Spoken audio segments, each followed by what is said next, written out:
All right.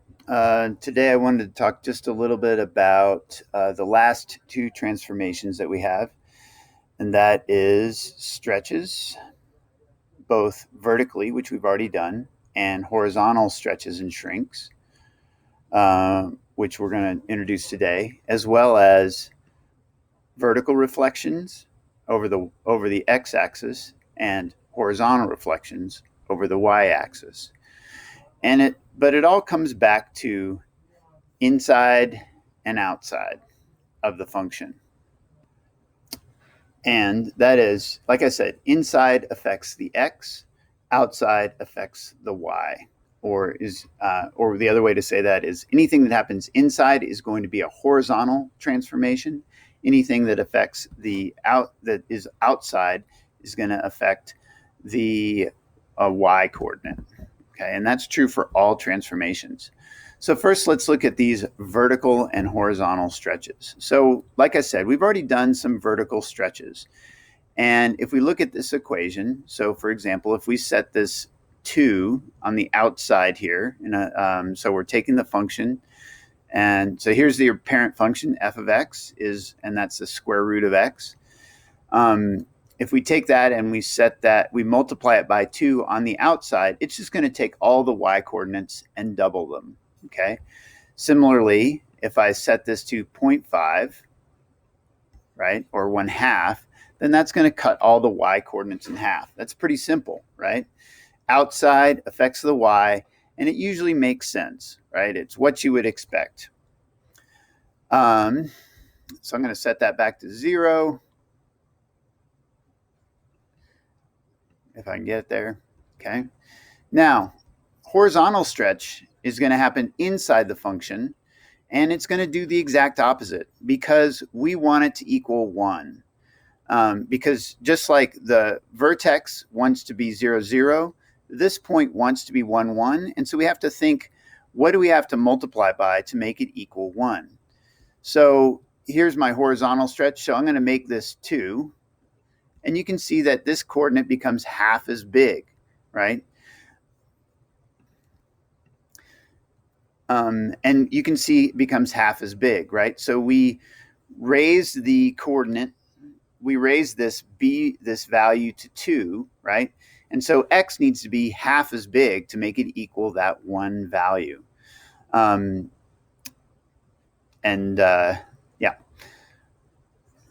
So now we'll kind of go the other way. If I move my horizontal stretch to being, so that's when my horizontal stretch is at 2, and you can see it's right here, it's 2 inside the function there, okay? So now I'm going to change that value to 0.5, and now the x value has to be twice as big to make it equal 1.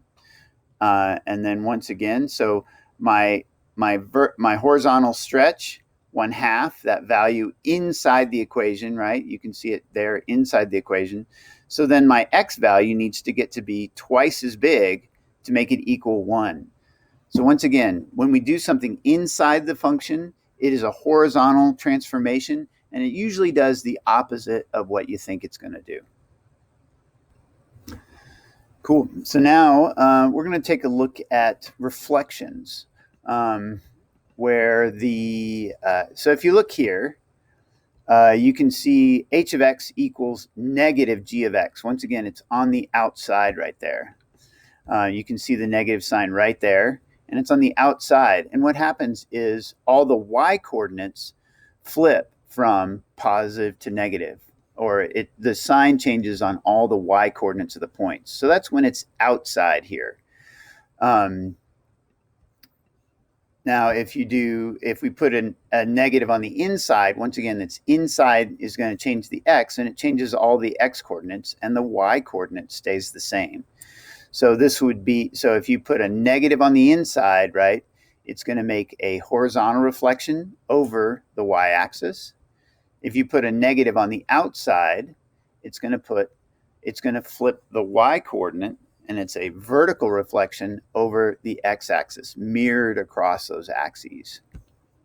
All right, let's look at a couple of problems. And the key to all of these problems these are functions that don't necessarily have equations.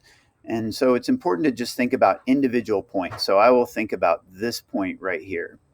Now, so this one right here, it says f of negative x. So that's on the inside. So the x coordinate is going to change, is going to flip from, in this case, negative to positive, right? So here's this point, -6, +5, right? And so that point is going to switch from -6 to +6, but then the y coordinate is going to stay the same. And then this point is going to switch from -2 to +2, and the y coordinates stay the same. And so this is a horizontal reflection, and I know that it's a horizontal reflection because the operation, the transformation, is happening on the inside of the function.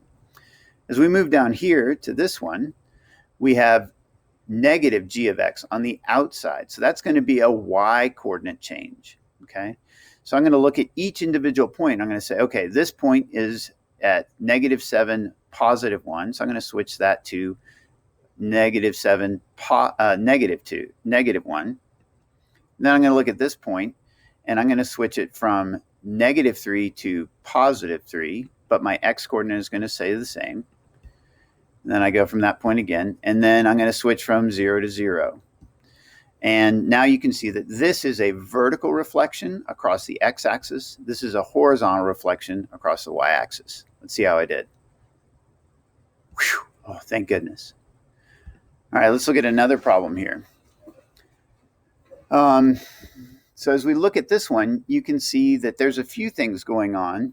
One of them, there's actually two transformations going on. We have a horizontal reflection because there's a negative sign inside the function, and then a horizontal stretch. So first I'm going to do the stretch. You can see how the red dot is on the right side, and inside usually does the opposite of what you think. So you have to think, what does x need to be to make it equal 1? Well, it needs to be 2. And then I'm going to do a horizontal reflection. Now, horizontal reflections are hard to see with parabolas, but this is the horizontal reflection tool. And if I click it, then it doesn't look like anything happened. But if I turn on my stretch tool again, you can see that location has switched to the other side. I don't know why they chose to do it with parabolas, but they did. So there's two transformations that went on: a horizontal reflection that's shown by this red dot being on this side, and then a horizontal stretch where all the x coordinates have to double to make it equal 1. So now we have a vertical reflection and a vertical shrink, okay? So I'm going to do my vertical reflection first, and I know it's vertical because it's on the outside. This is my vertical reflection tool. So I'm going to flip it from where my y coordinate goes from positive to negative, okay? Then I'm going to do this is my vertical stretch tool, and I'm going to make it half as big because it's on the outside, so it just does exactly what you think. It just takes all the y coordinates and makes them half as big. Let's see how I did. Cool. I'm going to try another one real quick. So this is a vertical stretch, half as big, okay, and that's all we've got on this one. So I'm just going to make all my y coordinates half. This one, once again, is same as last time. So first I'm going to do my horizontal stretch, where I have to make all the x coordinates twice as big to make it equal 1. And then I'm going to do my horizontal flip. And I can see this and see that my red dot's over there, and I can check that. Now let's look at some of these later ones, because there's multiple things that happen at the same time, okay? Let's make certain. Yeah, okay. All right. So the first thing that I'm going to do when I look at this is I'm going to do any reflections first, and I'm just going to think about individual points, right? So this is a vertical reflection. So in other words, this point is going to go from here, from -4 to +4, right? But then it's going to go up 1 after that. So it's going to bump up to here. All right, let me get rid of those old points. Now let's look at this point. So the vertical reflection, so this one, the y coordinate is going to change from 0 to 0. And then I'm going to add 1. So that point goes from here to there. This point is going to, the y coordinate flips again, and then it's going to go to here. And then I can connect it with these points. And then get another one. All right. Now let's see what's going on here. So this is a vertical stretch, and then it's going to move to the left 4. So my y coordinate is going to double, 1, 2, and then it's going to move to the left 4. My y coordinate here is -4, so it's going to double to -8, and then it's going to move to the left 4. 1, 2, 3, 4. And finally, my vertex is going to double. It's going to go to 0. Y coordinate is 0, so I multiply that times 0, and then I move it to the left 4. And now I can connect it. And you can see how this shape has actually stretched downwards vertically. Okay, let's check it.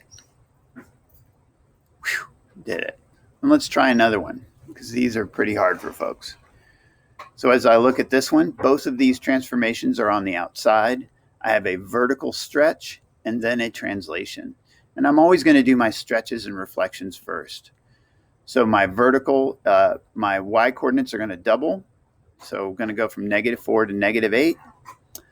So that's that first transformation. And then it's going to go up. Then it's going to go up 3. 1, 2, 3. So there's that point. Then my 0 times 2 is still 0, and then it's going to go up 3 to here. And then -2 times 2 is -4, and then it's going to go up 3. 1, 2, 3. And so that's where that point ends up. And the key to all of these problems is just to look at individual points and to think how what those transformations are.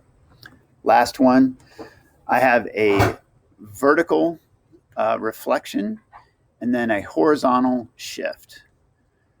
So first I'm going to switch on my y coordinates. I'm going to start with this one. And I'm going to go from +4 to -4. And then that point, then the x coordinate is going to move to the right 2. So this one, because it's on the x-axis, the y coordinate is 0. So when I flip it, it stays in the same place. And then I move to the right 2. Same thing here. I must have missed something. That point doesn't look right. So I'm going to do that again. So I go flip it to -4 and then to the right 2. And there you go. Now that looks right. And then I draw my lines. Cool. So like I said, the key to these problems is to think about the individual points and what transformation is happening to them, and whether it's changing the y value or the x value, and just do it step by step. It's a lot easier if you think about it: reflections, stretches and shrinks, and then translations. All right. Well, that should do it. And hopefully this class isn't, or this homework isn't too hard.